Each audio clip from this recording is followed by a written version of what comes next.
Hi everybody.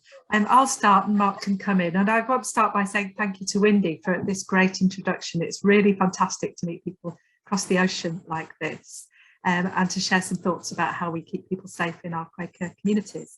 My name's Juliet Prager. I am the deputy to the recording clerk in Britain Uni Meeting, and the recording clerk's the senior member of staff. We have in Britain Uni Meeting about 120, 130 members of staff doing all sorts of things. And I'm the deputy.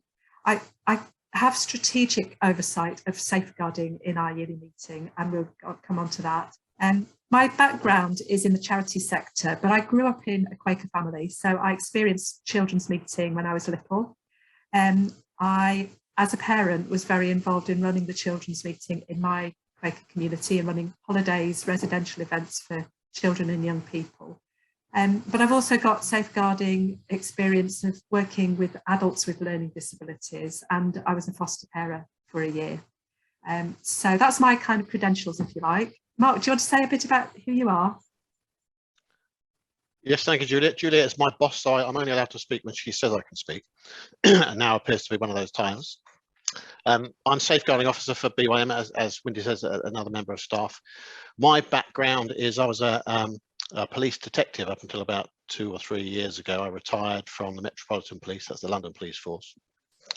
And the last 7 or 8 years of my service were dedicated to child abuse investigation.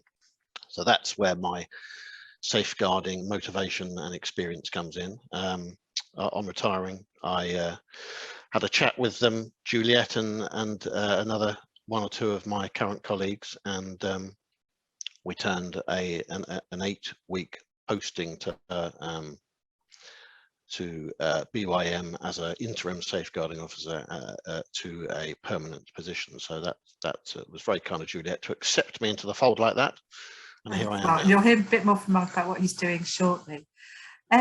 I'm going to talk a little bit about the journey to get here first. I'll try to keep this short, as Wendy said, but please, Wendy, wave at me or nudge me in the chat if I'm going on, because this is a really fascinating area. And I have to confess, I don't know the context that you're all working in. And so what I've done is chosen to talk about the context we're working in, and we can compare and contrast. This was quite interesting to me because my grandchildren are growing up they're American, they're growing up in California. And so it made me think I don't know anything about the context in this sense that they're growing up in. So that's interesting. I'm going to share my screen and show you a PowerPoint if that's all right. Can you see that? Good. So I'll hope to do this as you know, not too quickly, but fairly quickly. So what we're going to do today, as Wendy said, is we're going to share our safeguarding journey in Britain.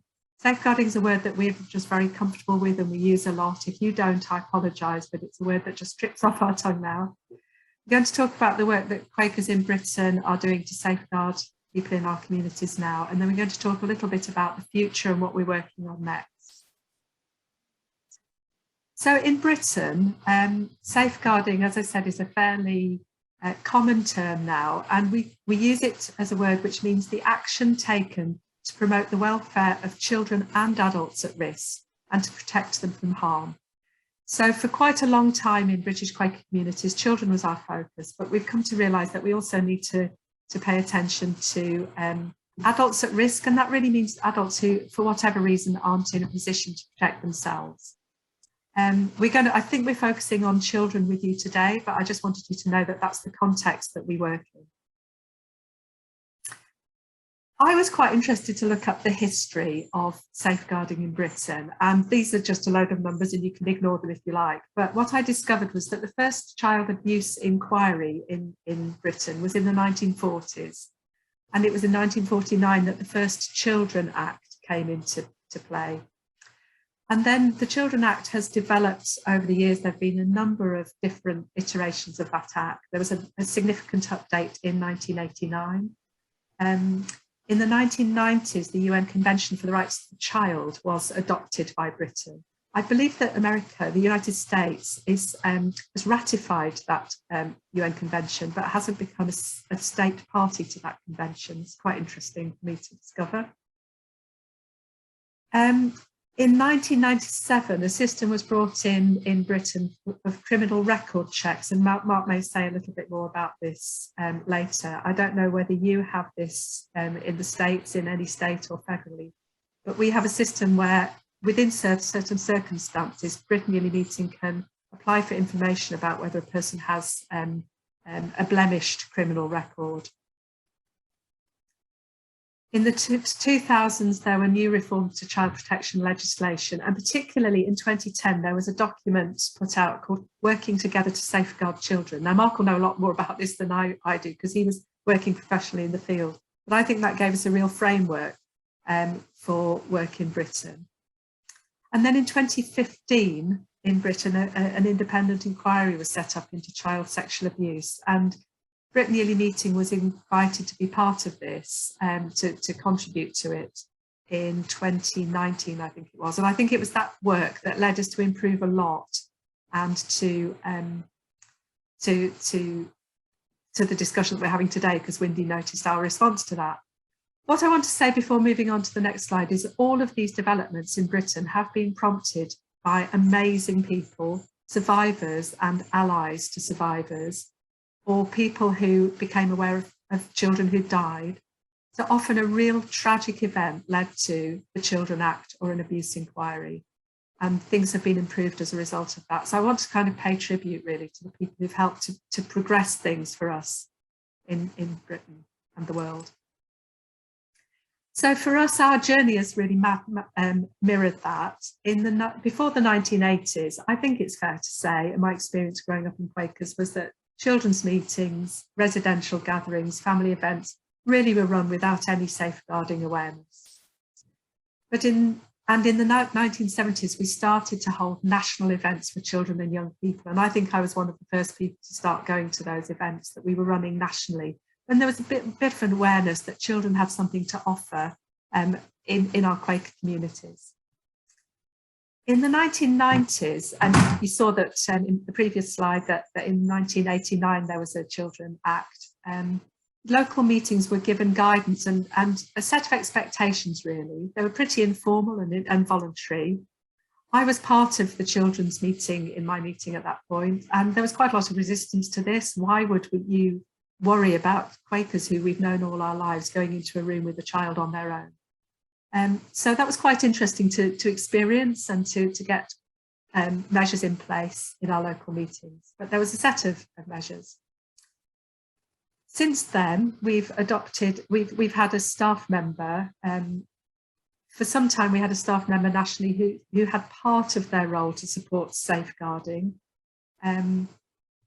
We've had safeguarding coordinators put into local meetings. So one of the role holders in a local or area meeting now would be to have a safeguarding coordinator. We also have an expectation that in each area, so I think you call monthly meetings still, we call area meetings, depending on the yearly meeting.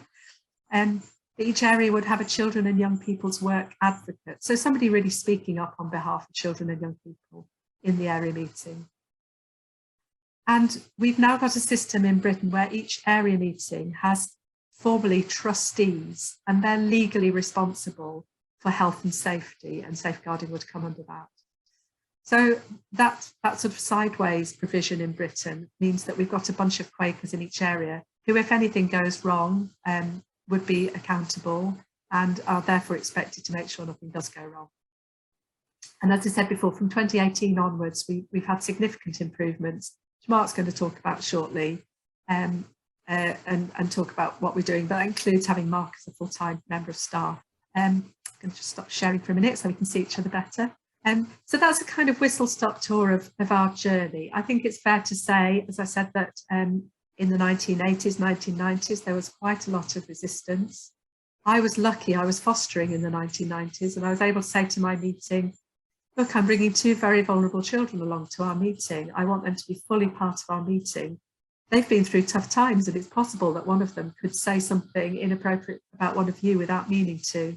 And we know that children can sometimes say, oh, so-and-so's hurt me, when it could be such and such another person. That was a very persuasive experience to friends in my meeting, who then said, okay, we now understand that we have to have two adults in the children's meeting at any one time.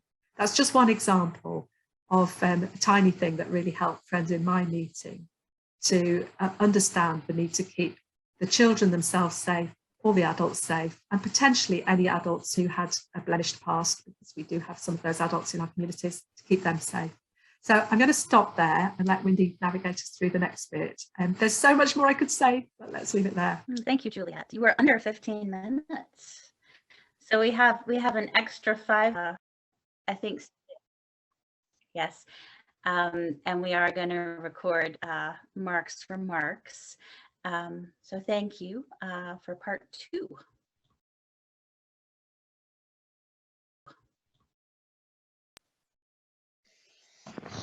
Thanks very much, Wendy. Now I think we're going to try something uber technical here, and Juliet's going to try and share the slides, share her screen. Has that worked? I think perhaps it has. Okay, so part 2, if you like. Wendy's asked me to talk about accomplishments and concerns. So how it works now in Britain is really what I'm going to talk about as far as our accomplishments are concerned. And this really is the sort of things we've got listed here are what is considered best practice within religious organisations across the UK. So the first thing is we established a national safeguarding officer, which is me. There was one before, and I think, if I'm right, Juliet, we've probably had a national safeguarding officer for upwards of towards 10 years. My role is not even to advise safeguarding coordinators around the country, but to support them and help them with whatever they need in terms of documentation, some advice around policies. But of course, because of my background, I do end up advising people with incidents and stuff that comes up. And it's one of the most rewarding parts of my job. So the safeguarding officer, I'm based actually at home. I've only been to our central friend's house once in London, and most of my day is taken up with communicating with safeguarding coordinators from around the country, of which there are 70 plus, and they've always got some sort of query, some sort of incident, or need some sort of advice on something. So the point 2 here is a safeguarding coordinator in every area meeting. And what we have asked recently is that the lead safeguarding coordinator in every area meeting is a trustee. Now, sometimes that kind of worked in reverse. So it may be that they have a safeguarding trustee, but the person that does all the work becomes a deputy safeguarding coordinator because they're not a trustee. So in other words, before we came up with this idea that all safeguarding coordinators should be trustees, and that's really just to show the responsibility that's held within that meeting. Before we came up with that idea, there were plenty of very good and very efficient safeguarding coordinators who aren't trustees and who still aren't trustees, and they in name have become deputies, and their work, if you like, is delegated by you could call them a figurehead trustee who sits on the trustees board. But really what I've encouraged people to do is just to make it work. You know, every area meeting must have a trustee who's in charge of safeguarding, but they may delegate 99% of the day-to-day work to a deputy who's not a trustee. All area meetings, apart from 2, I think I noted in our recent reports, all area meetings have subscribed to a specialist safeguarding agency for professional advice. Now that's why I'm not supposed to give advice, because professional agencies will provide indemnifiable advice so that it's kind of, you know, covered if something goes wrong, whereas I am not considered to be at that level. It's quite right too. I'm just a retired cop. What do I know? So there are professional agencies who are available pretty much 24 hours a day for to provide guidance and written advice to these safeguarding coordinators who are asking for it. And we've made an arrangement whereby all that written advice is copied into my email box as well, so that I'm always aware of what's going on around the country. I have to say that the sort of advice that is given is excellent. I very rarely have to take issue with it. So that's an important kind of safety blanket, if you like, for coordinators around the country. They have me for, you know, the everyday minor stuff, and then if anything serious does happen, they have the backup of an agency who they can go for to discuss next steps. Model documents and guidance for meetings. Well, before I joined the organisation in late 2020, there had been written up 3 sets of documents actually. So model policy documents for area meetings, model procedures documents for area meetings, and what was known as a toolkit, which was full of useful forms and that kind of stuff. One of my first tasks was to help roll those documents out, introduce them around the country, in a way sell them to safeguarding coordinators and encourage them to introduce them to their meetings.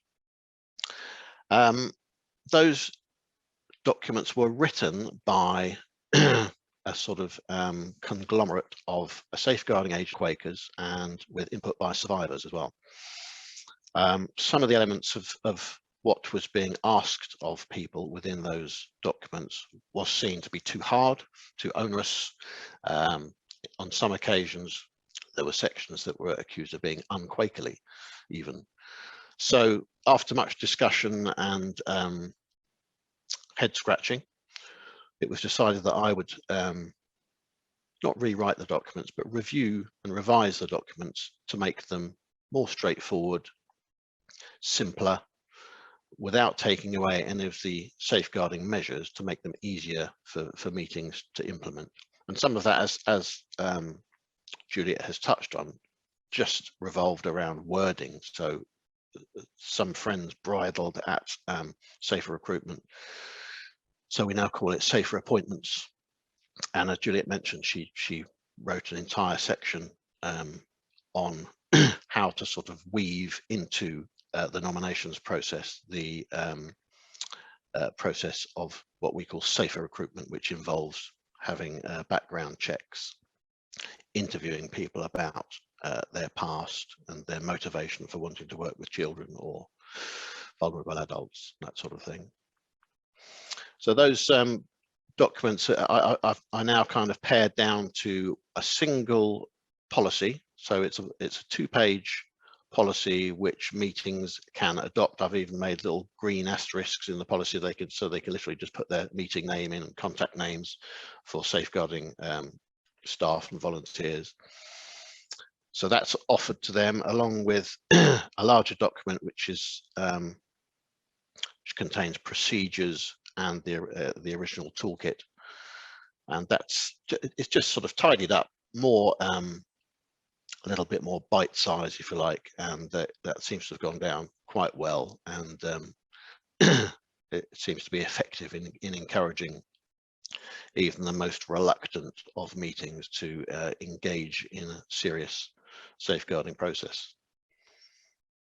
The next point here on our accomplishments, a national database.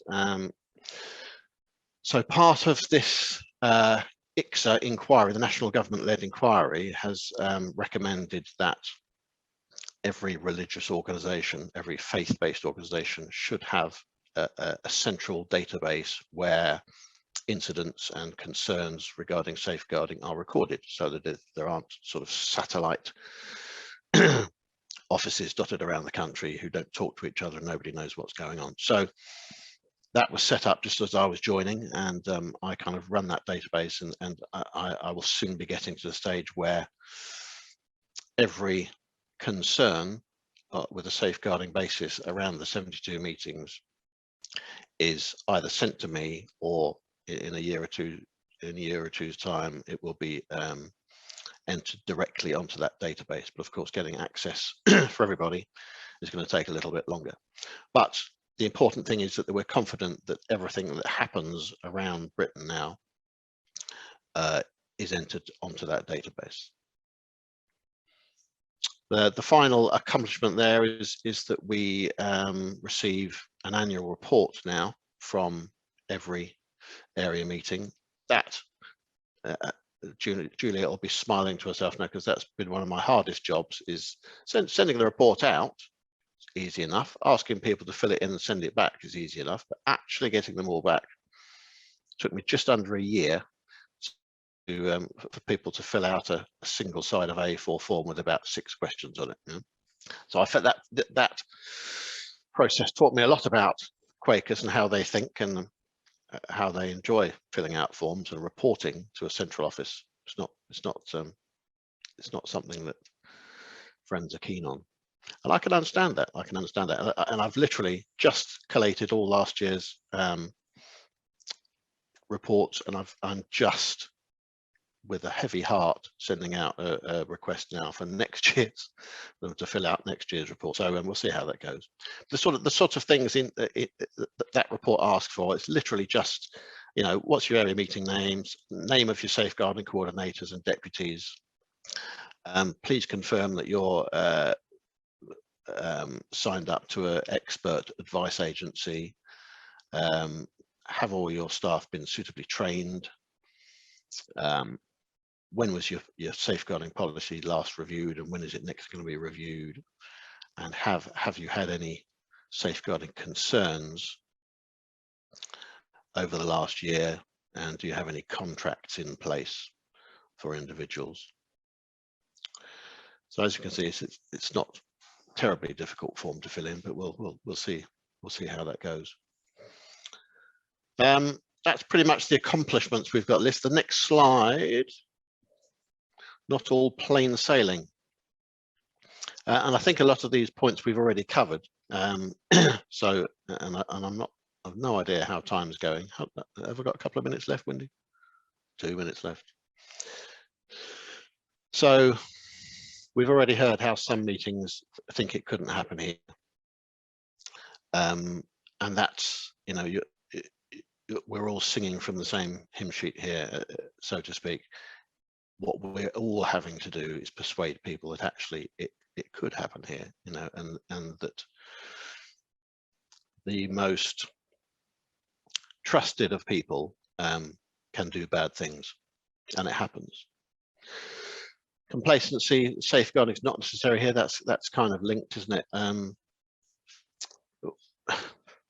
We do have meetings who I sense just believe that and believe that I'm wasting their time for the same reasons, because they all know each other, they've known each other for years. But as we've said previously, do we really know each other? Some safeguarding requirements are seen as too difficult and impractical in some meetings. Well, this is something I spend a lot of time on, and that is showing people that the guidance that I provide them with is not set in stone, that we can make reasonable adjustments, because, you know, there are meetings of 5 people and there are meetings of 500 people, and safer recruitment procedures, interviews, etc. May be less appropriate in a very small meeting. We may need to turn those into quick chats on the telephone, or whatever is appropriate. So reasonable adjustment is something that I'm fond of talking to people about, and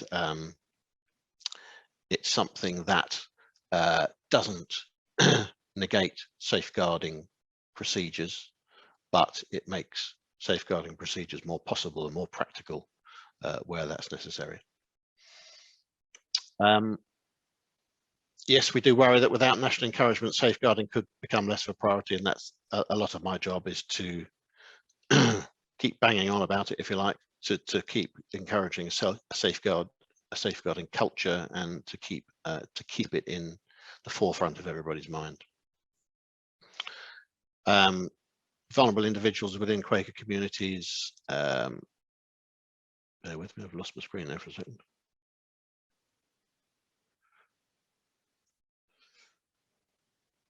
Yes, all this could mean that vulnerable individuals within Quaker communities may still be suffering abuse that is hidden. I think we're all very aware of that. Survivors of abuse, as Juliet has referred to, may not feel safe coming to meeting. It may just because of one person there. It may because of something that's happened in the past that's not been dealt with effectively. And it may mean that some meetings aren't inclusive. Everybody doesn't feel happy to attend. I think I've come to the end of that section. Again, but it's actually only a picture, so I probably won't leave it up for the whole time that Mark's talking. He's got notes.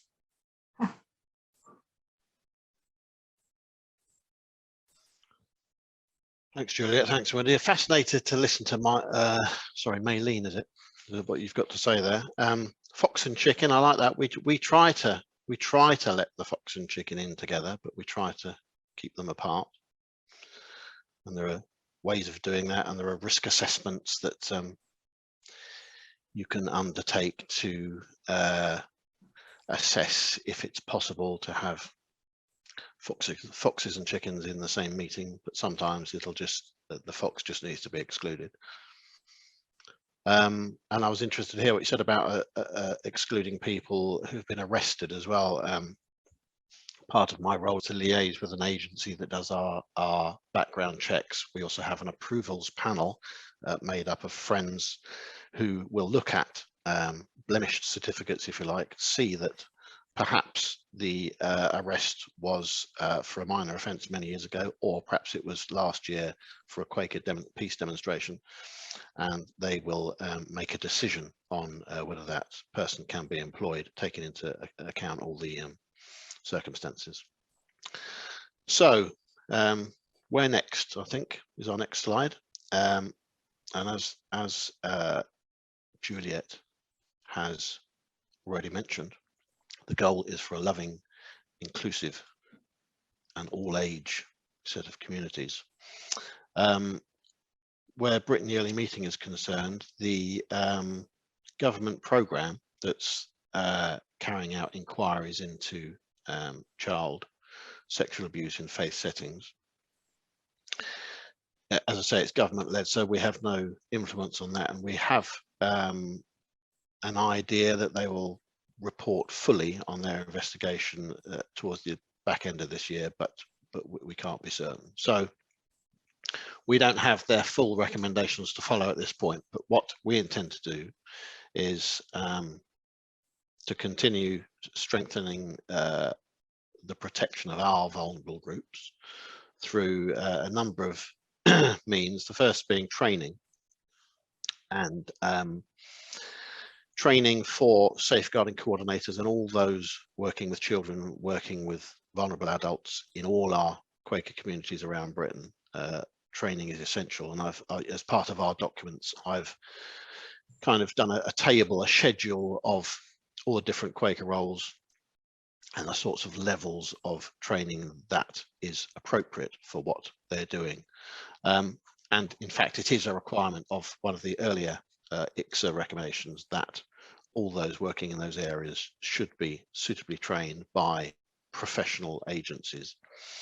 So in most cases, it's not enough to just have somebody stand up and give a little bit of a half-hour rundown, but for these positions, they have to be effectively trained, and those training sessions need to be auditable. Background checks and safe recruitment, I've already touched on some of this. Background checks are a very difficult area because I don't know what it's like in the States, but almost every individual has to have their role and what they actually do for the meeting independently assessed before the appropriate level of DBS check, we call them data borrowing service, for the appropriate level of checks can be decided upon. So a lot of my day is spent answering queries about what levels of checks people should have. And I think there's something in the background that the DBS may be required by this ICSA inquiry to simplify their procedures, and that would be a great thing for all of us. And it is something that discourages a lot of friends from taking on roles, not just having the checks themselves, but actually, trying to work out what is required. And I have a lot of, as I say, coordinators scratching their heads and being very frustrated at the system. So hopefully in the future, that's something that we can help to be improved. Future, again, expanding the culture of safeguarding. That's something that we're all involved in. For myself, it's at Britain Yearly meeting the employed staff and across the volunteer communities. And culture is a difficult thing, isn't it? It's like trying to pin down jelly. It's a difficult thing to, or sorry, Jello, you call it, don't you, over there? It's a difficult thing to pin down. But I mean, I think it's all about people, and it's all about talking. It's all about communicating, and I see it as part of my role to keep safeguarding, as I said earlier, in the forefront of people's minds, so that everybody's always aware of people's vulnerabilities. Everybody's always aware of needs reporting. People are aware of things that don't quite seem right for whatever reason and might need looking into. Part of that culture, expanding the culture in our Britain Yearly meeting employed staff section, we're setting up a group of safeguarding champions who are fairly senior role holders in each department, and they will have a role in keeping that safeguarding culture in the forefront of staff minds.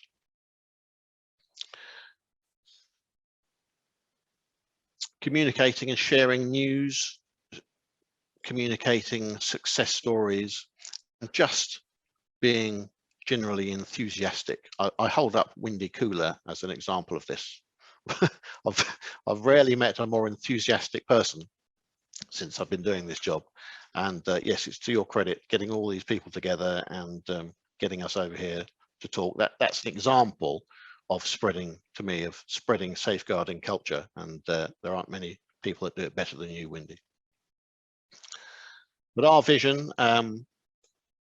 really is that every Quaker community reaches the point where they can confidently balance a welcoming approach with these robust measures that we've been talking about to keep people safe from abuse. And this kind of wraps up everything we've been talking about, to confidently balance a welcoming approach with measures, robust measures that keep people safe from abuse. And I think that's it from me. I've probably used up my time again, Wendy. Oh, thank you, Mark. So we have 15 minutes left before we're scheduled to leave the space. And I'm wondering if, I don't know, if friends have anything else to offer or questions they would like to ask of Juliet and Mark while we have them.